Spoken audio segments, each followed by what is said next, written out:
Hello and welcome to Your Employment Matters. I'm Beverly Williams and I'm here to help you navigate your career.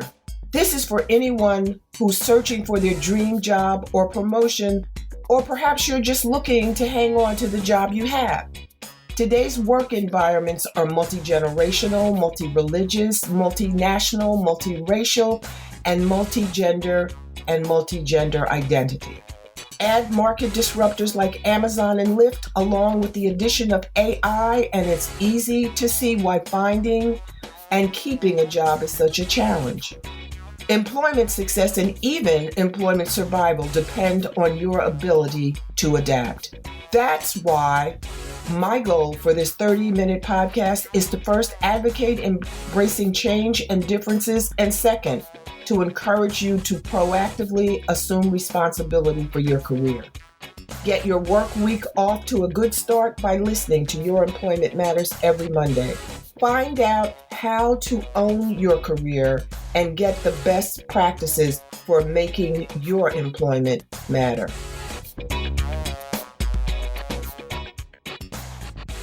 This is the latest in the Your Employment Matters Labor Management podcast series. After years of decline in union membership, more than 2 years of COVID-19 and working remotely, and the impact of what they call the Great Resignation, there is a cautious optimism about a resurgence of unionism. Now, in my opinion, some would say my humble opinion, the possibility of more union activity presents the need and the opportunity to share information, to share different perspectives and opinions about the labor management process. My guest today is Stuart W. Davidson, Esquire. Someone I've never met face to face, but like many of my guests, I've been introduced to him, as I have with others, virtually. He is someone who is positioned to share some of his knowledge and opinions with us. Now, according to his bio, Stuart Davidson tirelessly advocates for labor unions and the workers they represent. So let's hear from Stuart Davidson and become better informed. Welcome, Stuart, and thank you so much. Thank you, Beverly. It's a pleasure to be here with you. And that bio's a little outdated. I'm now tired. You retired? No, I'm just tired. I've been representing workers and unions for 42 years, and I'm exhausted. Well, you were probably exhausted the first year if you were doing it right. Exactly. It's an all-consuming effort. It takes an all-consuming effort, especially during contract negotiations. You can't dial it in. You just can't dial it in. Now, tell us about yourself. Why did you decide to go into labor and to represent labor as opposed to management? Well, I never considered management as an option, but I came from a very progressive family. And in fact, my great uncle was a founder of the CIO of the AFL-CIO. Wow. He was the president of the International Fur and Leather Workers Union. And Beverly, he was an unrepentant communist. But in the 30s and the 40s, that was the backbone of the labor movement in the United States. So he had been removed for being a communist, but he was still my great uncle. And I loved him and I admired him. When I was in college a long time ago, in the 1970s, at Johns Hopkins University, I was studying political science and economics, and I had no idea what I was going to do. I wasn't focused on labor or on law school, but I decided I had to write a senior thesis, and I decided to do an oral biography of my great uncle. And he agreed. I did all my research and I went down to Florida where he was in retirement with his wife, and I set up my cassette recorder, Beverly. You remember what those were? And I got my questions out, and he looked at me with love in his eyes and said, I changed my mind. I'm not going to do it. I said, we had a deal. He said, I understand that, but how can you write about me when you have done nothing with working people in America? Go do something to help workers and then come back. Good for him. So I took a leave from university and I came upon one of his colleagues who was the president of the Textile Workers Union of America. And he was kind enough to give me a job as a union organizer in North Carolina. So let me just say, trying to organize unions in North Carolina in the 1970s was like a capital Right punishment. to work. Right to work. I mean, the towns were owned by the companies and the workers were little more than indentured servants. Every time there was going to be a wage increase, unilaterally, you knew it was coming because all the prices in the shops in the town would go up and rent would go up by the same amount. It was walking back in time. I was trying to organize both Black workers and white workers, and you couldn't have meetings in white establishments. You could have meetings in Black churches, but white workers were hesitant to go there, so it was a challenge. And there was a lot of physicality to union organizing in North Carolina, which meant that this Jewish boy from Boston was getting the crap kicked. Can I say that? Yeah. Crap kicked out of him regularly. And that's when I saw, aside from the social and economic aspects inhibiting union organizing in the South, I also saw that lawyers were dominating the field and denying to workers the opportunity to build a better future. So that's when I decided to go to law school to be a union lawyer. And I went back, I finished college, I applied, I got into Harvard Law School. I think it was like they'd never seen anybody that wanted to represent unions at Harvard, so I must have been a novelty. And by the way, I wrote my senior thesis about the obstacles to union organizing in the South, and it won an award at Hopkins again because I think they never saw anything like it. Wow. And that was my pathway to being a union lawyer. And I graduated law school in 1982, and I started with the firm I'm with now. It wasn't called Willig, Williams and Davidson, as much as I would have liked to be a name partner the day I got out of law school, but it is that name now.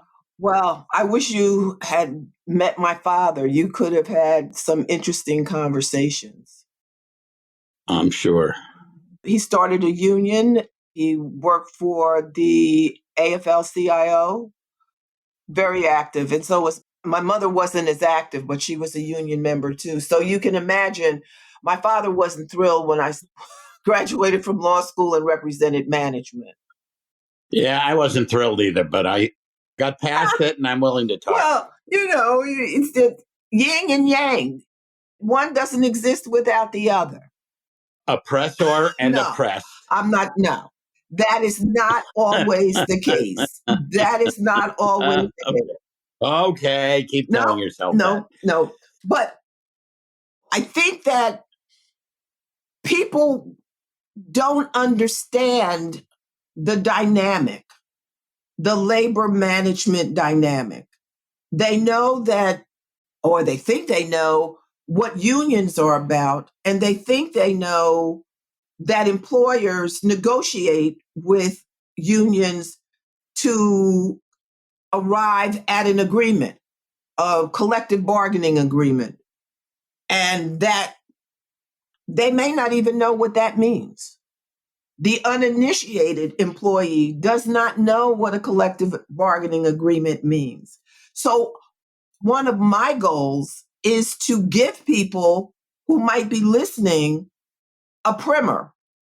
Obviously, in the time allotted today, we can't teach everything. We can't inform about everything, but we can discuss the dynamic.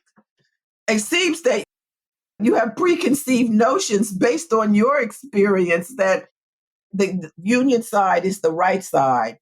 And as a neutral now, I see the opportunity to have a meeting of the minds and to arrive at a decision, at a resolution that's mutually acceptable and beneficial. Beverly, this is what happens when weed is legalized. Stuart, All right. I accept your premise. I hear you say you accept it, but I get the sense that that's not really true.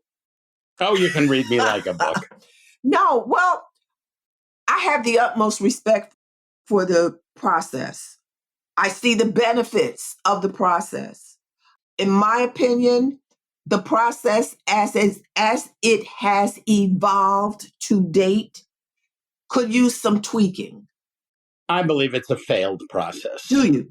And I believe that American labor law was established to address the growing militancy of unions in the 40s and the 50s. And it was designed to minimize the disruption to the economy by strikes and union organizing, and does not create a level playing field for people who are trying to get a better future and a fairer piece of the economic pie.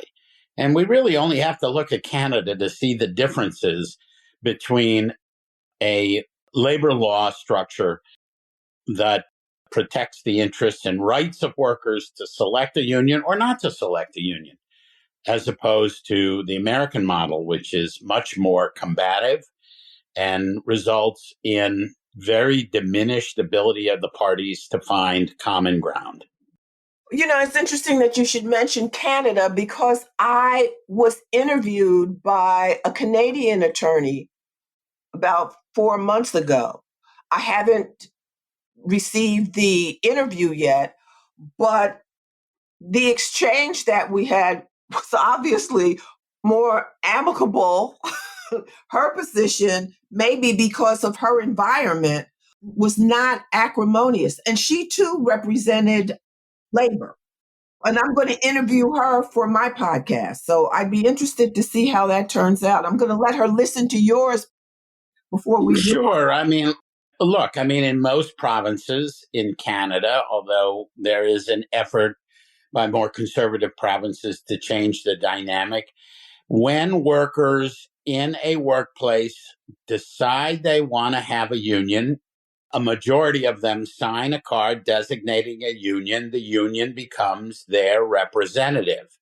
How is that different from what happens here? So that's what you would call card check, but it doesn't exist in America. You can ask an employer to accept the cards and agree that if a majority of the workers select a union, that's the union. But they don't have to. And in the vast majority of cases, when an employer is presented with a majority of cards, they can and do say, I'm not going to recognize the union. We will go to an NLRB election. And then they can hire and spend millions of dollars on anti-union or union busters. They have lots of ways to delay an election. They have lots of ways to intimidate the workforce by firing union advocates. And even though it's illegal to do that, the consequences are minimal when an employer simply has to, after a year or two of litigation, might have to put a worker back to work or pay them lost wages. But by then, the workers have been so thoroughly intimidated that a union campaign is not fairly likely. So are you saying there haven't been any successful No, I'm not saying that at all. I'm saying that the system is skewed against union organizing. And so it takes a monumental effort to successfully organize workers. And it is changing, as you said in your introduction, because in most instances, employers have moved aggressively to diminish the work life as well as the income of their employees. Workers are beginning to get militant, especially young workers, and especially women who are fed up with the status quo. And frankly, what employers have been doing in the unionized workspace for a long time is eliminating defined benefit pension plans and replacing them with 401ks. Yeah. This has a consequence. When my parents were working, or even my colleagues, they worked in a workplace and earned a pension. And they were not likely to leave that job because the pension was their retirement security, unlike lots of other countries, which has a more robust retirement program sponsored by the government. Once you changed from a defined benefit plan to a defined contribution plan, and a DC plan, defined contribution plan, like a 401k, is portable, right? So you don't lose anything if you leave your employer before you're ready to retire. You take the assets of that 401k or you park it there and you come back and get it when you're ready to retire, but you lose nothing. That makes it more likely that workers are willing to move from job to job and demand a better piece of the pie.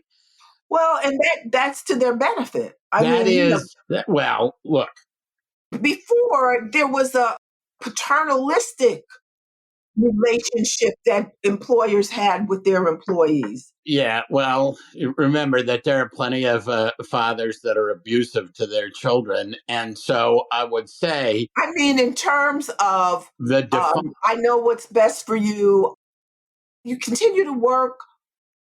I've got you on my radar. You're going to get a raise. You're going to get a promotion yeah, like until I they said, stop. that's abusive family politics. But a defined benefit plan was the pathway to retirement security, because if you worked a certain period of time, you were guaranteed a benefit for the rest of your life. And if you selected the right options, your spouse was guaranteed a benefit if you predeceased her. And if the markets went down, the employer was on the hook to put sufficient funds to ensure the stability of that plan. And if the markets went up, they got the benefit because they could reduce their contributions. Now, with 401ks, the burden of market fluctuation is on the worker and not on the employer. They put their Yeah. money in and they wash their hands of it. And that's a big change. And while it benefits the employer dramatically, it has had the consequence of allowing particularly younger workers the willingness and luxury to leave those jobs without sacrificing what they earned in their 401k. Well, but to do otherwise would imply that it's more advantageous for them to stay. It is more advantageous to stay if they were earning the type of defined benefit pension credit and potentially retiree health care. But that's now very rare indeed. And employers jump through a lot of hoops to make sure that they get rid of those defined benefit plans. The Philadelphia Orchestra is a classic example of a unionized environment where the management of the orchestra some years ago declared bankruptcy. This was a system that airlines used to get rid of their defined benefit liabilities. And the purpose of declaring bankruptcy was to take the earned pension benefits away from their employees. And they did it successfully. And the consequence is that the musicians of the Philadelphia Orchestra, one of the greatest orchestras in the world, are paid dramatically less than their counterparts in major orchestras in the country and do not have a defined benefit plan like most orchestras. Employers do that because they don't properly fund them. They don't want to properly fund them. And we have dozens of really remarkable musicians that lost their retirement in that process. Well, were they unionized? Yes, yeah. But okay, what was the benefit? The union could fight it, but once you go to bankruptcy court, a bankruptcy judge can do anything they want. And typically, what they do is they accept the representations. I mean, this is an orchestra that had millions and millions and millions of dollars in endowment, but that did not convince the judge that they were able to pay their bills. Do you have the sense that today's worker, the younger ones and the ones who are a little older, are beginning to see the benefits of being a union member? Younger workers in droves are coming to the labor movement because they're very frustrated with what they find in the workplace, right? So I recently was involved in organizing 400 location workers. These are mostly educated, college educated young people who work for the entertainment industry. They identify and secure locations for movie shoots and television shoots. And we found that in most instances, they were being paid minimum wage with no benefits for the honor of being in the entertainment industry. Well, honor doesn't cut it when you're trying to live in New York City. And so, we organized 400 of them. Once they figured out what a union was, we had to educate them. Once we gave them Teamster jackets, everybody was doing selfies with their new jackets and stuff. They became the most militant, most responsible members of the union. Every time there was a protest, they were there in large numbers. We're seeing industries being unionized that were never unionized before, like coffee shops, like restaurants. Now we're seeing medical professionals, like 800 of them just unionized at the University of Pennsylvania. Doctors are unionizing. It used to be that doctors were considered management or supervisors. But once insurance companies started taking over medical practices, they became employees. They're making less money than they were before. They're making less money. The quality of their work life has been greatly diminished. So Yes. look, a union is nothing more than a collective of workers who stand together to get a better work life. We're seeing now the change in our economy is impacting young people's ability to join unions. The gig economy, which is characterized by companies like Uber and Lyft, right, and in some instances, Amazon. But it does give them flexibility. Well, flexibility, schmexibility. Who's the employer? Uber says they're not the employer, but they control everything in the workplace, right? They control who you get assigned as a customer, what you make on that customer. You may have the flexibility to come to work or not come to work, but everything else is controlled by them. And the reason why they don't consider you employees is because they want to make sure they don't have to pay you benefits.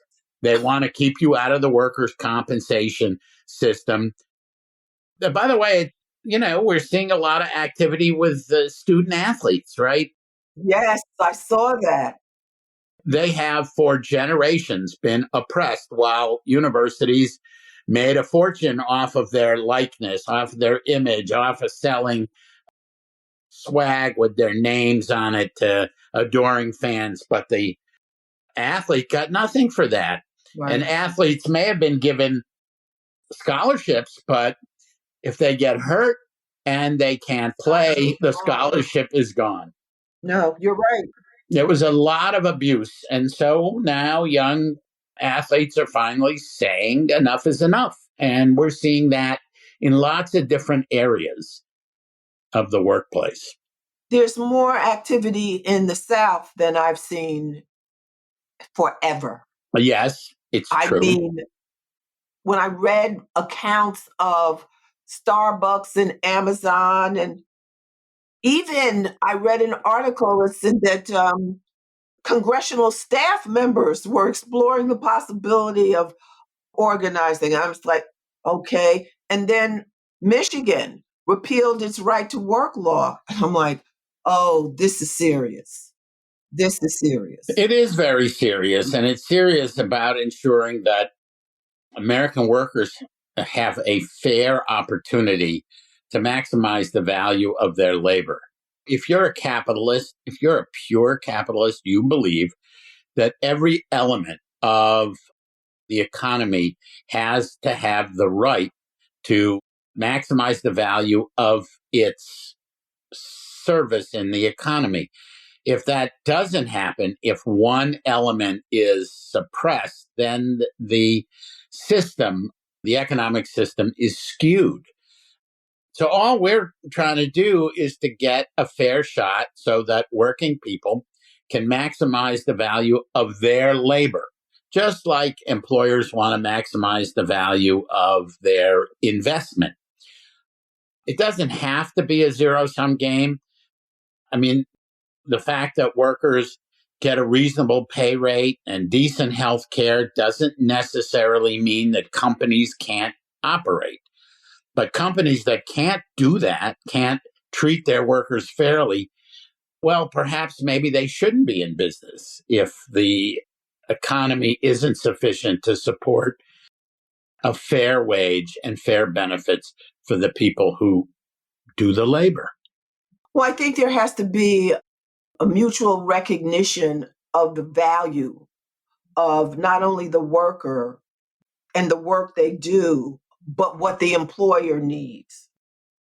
And I don't think either party, well, I question whether the parties have realistic expectations. I mean, I've seen situations where workforces have been reduced and hours have been increased because there was a desire to make more money for the company. But the employee did not benefit from that change in the way work is done. You know, it's like, okay, we're going to have a reduction in force. And frequently that includes mandatory overtime for the remaining workforce. So maybe people make more money because of the overtime payments, but their lives are But the quality dramatically diminished. In those workplaces, frequently it's impossible for people to take time off to go to family functions, to see their children play baseball or perform in the school play, or, Do you not get the sense that that's changing, Stuart, though? I mean, because to your point, younger people have put a stick in the ground and said, okay, I'm going to see my child's play. right. I'm going to my father's retirement party. That's important to me. Yes, And employers are making the adjustment. now Slowly, well, wait, slowly but surely. and grudgingly. Well, you know what? Let me say this. Wait, I'm the type of person, as long as I get what I want, I don't care whether it's grudgingly or not. Well, yeah, I don't think it matters whether they're happy about it or not. No, But exactly. but what does matter is when they resist the change to the point of forcing their workers to go on strike to get that. And we're seeing a lot more strikes in the country because employers find it very difficult to change for some reason. Things like time off, things like minimizing mandatory unscheduled overtime. So many employers simply don't trust their workers, and they think that they're always gaming the system. And sometimes they do game the system, but the truth of the matter is that if employers become more realistic and more empathetic to their workforce, they will get more productivity out of the workers. They used to be that way. Employers used to be more empathetic. A long time ago. A long time ago. That goes back to the paternalistic approach to dealing with their employees. And it was such a pleasant experience for workers that they even wanted their children to come and work for the employer, family members. It was a family kind of situation. That's a very good point. And here's where it becomes the rub, right? So I think there was a lot of paternalism, and there were management teams and owners that wanted people to feel like they were part of a family. And there's nothing wrong with that. Now that has changed substantially with the change in generations of management. People in human resources, which I affectionately refer to as inhuman resources, but they're taught a different approach. And it's frequently a combative approach where the workers are the enemy and there needs to be an iron hand there. That has consequences, right? And one of those consequences is something you pointed out, Beverly. When there was a fair and reasonable relationship between management and labor, you're quite right that workers wanted their children to come there, and they would recommend those jobs, and they would help employers to recruit people to come work there. But when that workplace turns sour, and when there is what I would call oppression of workers over leave time, over disability issues, over sickness, over safety in the workplace, people are loath to recommend those workplaces to people they love or people they like or even strangers. And the consequence has been, with a shortage of the workforce, employers are finding it increasingly difficult to attract and retain workers. But employees are also finding that the grass appears greener somewhere else because they're not getting the shine that they want and may even need. They're not being promoted at the rate they think they should be promoted, and they leave. And when they leave, they may find another job, but it's not as good as the one that they left. Maybe. No, maybe. But it happens more often than not. No, it does. And I think that that's a direct relationship with the changing approach of managers. Look, Beverly, I'm going to engage in a bit of heresy here. No worker needs a union until he or she needs a union. If employers treated their workforce fairly and empathetically and paid them well for the work that they do, even consistent with the comparables, most workers wouldn't think of joining a union.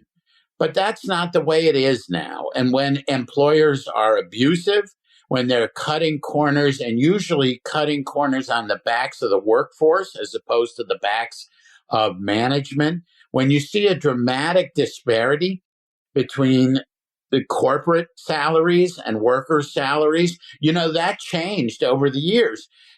When CEOs were paid 8 times or 10 times what a senior worker was paid, now it's hundreds of times more. And there's transparency, right? Everybody knows what everybody makes. Well, no. Everybody doesn't know what everybody makes. No. Because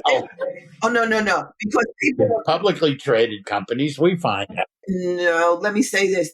There are laws on the books that says that you can know, but people are loath to share how much with their friends or co-workers how much money they're making. No, but what I mean is that the workers in a workplace know when the CEO is paid 100 times more. Oh, absolutely. And giving themselves the annual report. Exactly my point. And giant bonuses while they're cutting the workforce or they're freezing salaries. It used to be that employers assumed that they would get by on a 2% annual wage increase. Now, with inflation, what it's at, workers are finally saying, no, we're not going with 2% or 3%. We want a fair wage increase. Well, especially the way prices have gone up. I'm amazed. I think that should be explored because I think the price of food, the price of goods and services are being inflated, and they don't have to be. Well, That's yeah, what I think.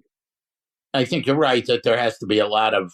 And I think if somebody investigated that, they would find that, especially food and maybe not gas right now, but food is costing more than it should.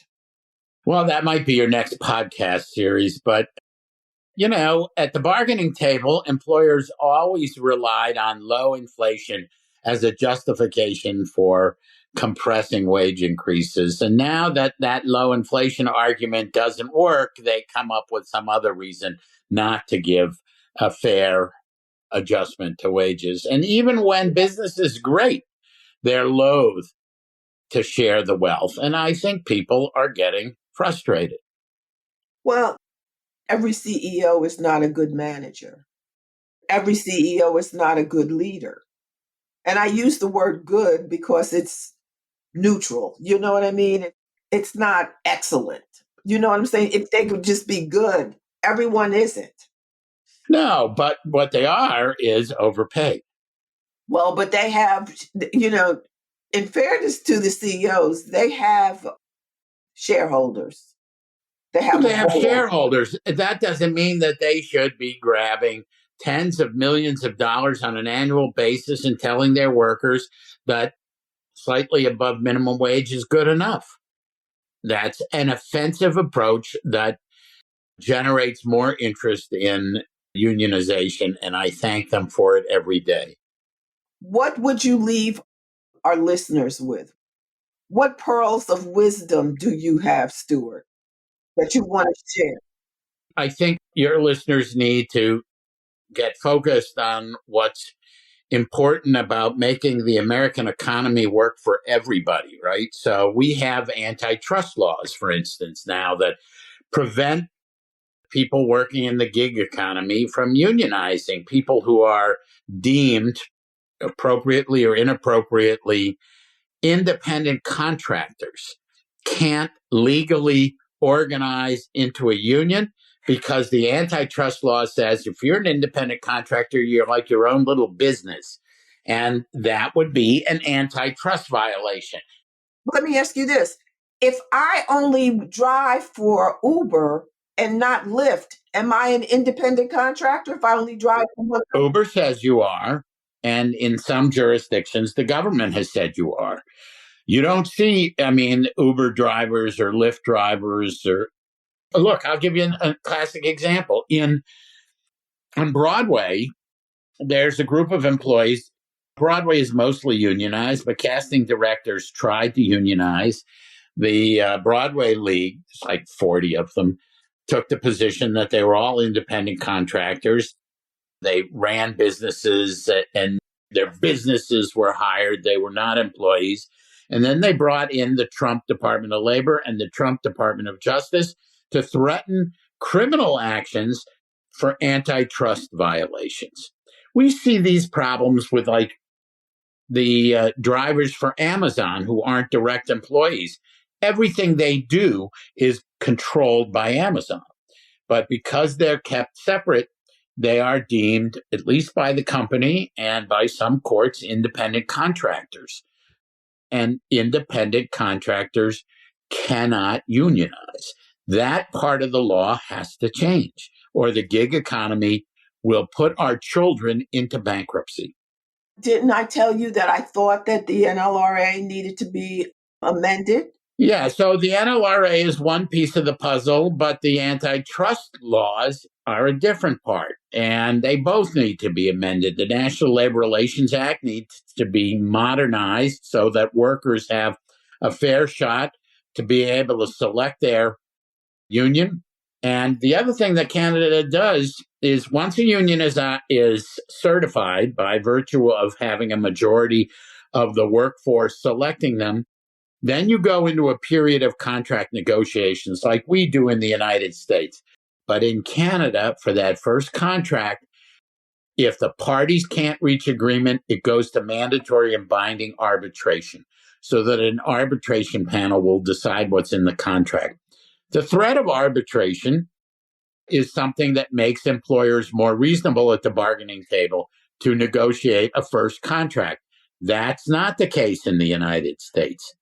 Employers can refuse to, they do surface bargaining. They just say no, no, no, as long as they meet and say no at reasonable times. It's probably not a violation of the law. There is no mandatory interest arbitration except for police and firefighters.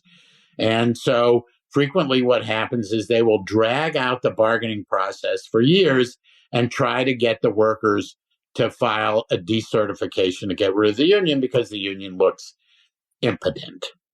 Yeah. I'm going to send you an article that I wrote. Okay. I think that there's a way around this. I think that strike should be a nuclear option after everything else has been exhausted. And if you're negotiating or engaging in ADR, in alternate dispute resolution, and you're engaging in that in bad faith, then there should be consequences. And there are no consequences, and mediators have no power or authority. The system is broken. Look, I think strikes are a terrible thing, but they are the only reasonable weapon that workers have to exercise their rights to withhold their labor when they can't get a fair deal.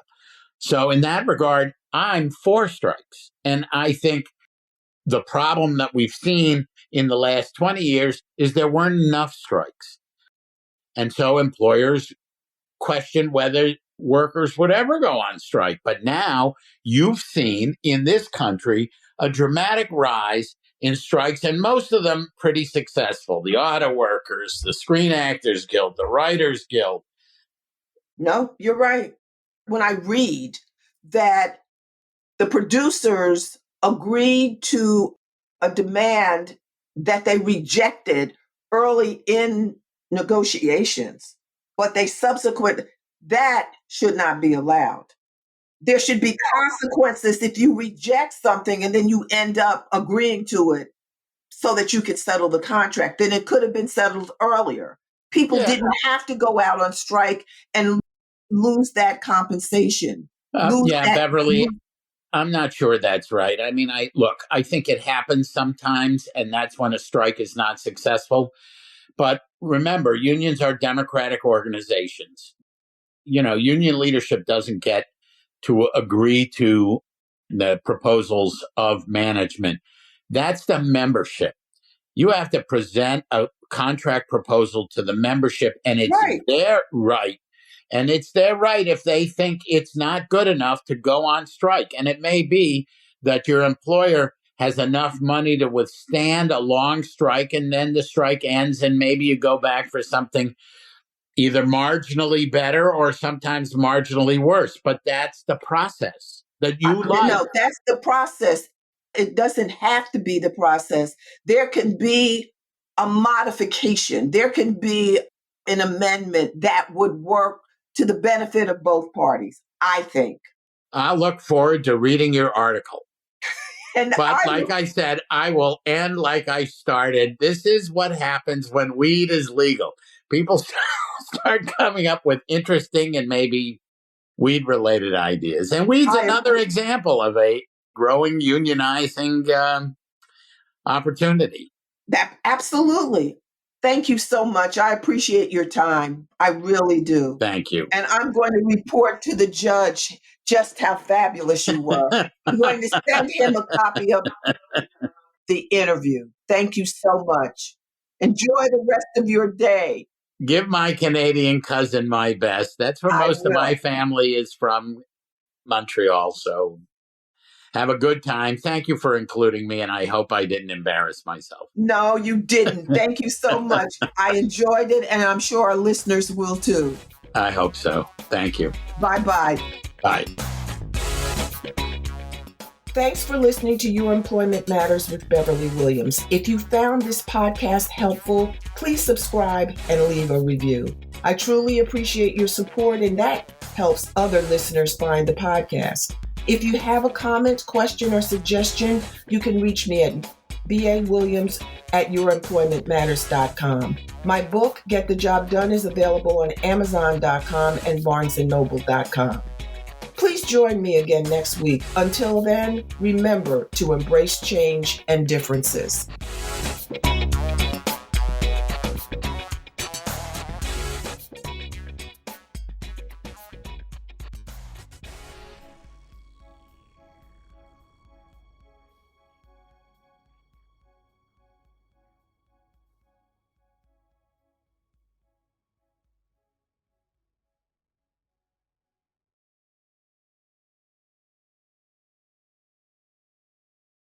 This podcast is part of the Sound Advice FM network. Sound Advice FM, women's voices amplified.